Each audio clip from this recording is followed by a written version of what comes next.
चलो अब 12 खड़ी शुरू करते हैं। उसको सिंधी में लाकनाउन वाला अक्षर बोलते हैं। मैं शुरू करता हूँ। अ आ ई उ ये अक्षर होता ही नहीं है सिंधी में।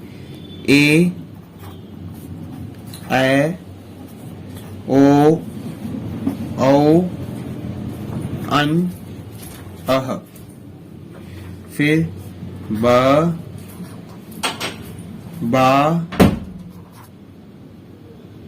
बी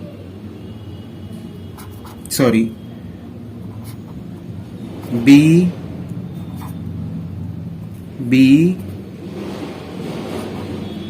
बू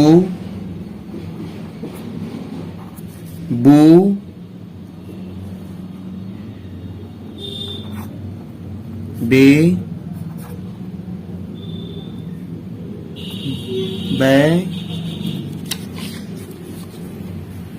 फिर बो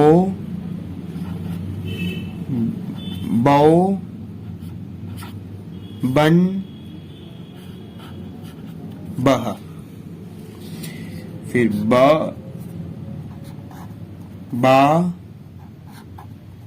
बी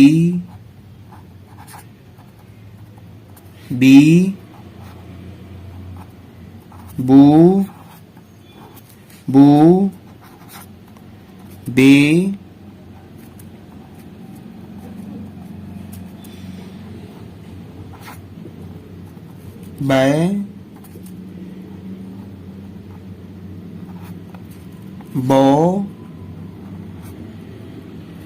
बो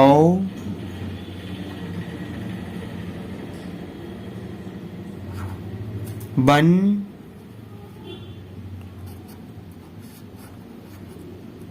बह। आगे की 12 खड़ी हम अगली वीडियो में सीखेंगे। अगर आपको मेरी वीडियो पसंद आए तो लाइक करें, शेयर करें, सब्सक्राइब करें और बेल आइकन दबाएं। धन्यवाद।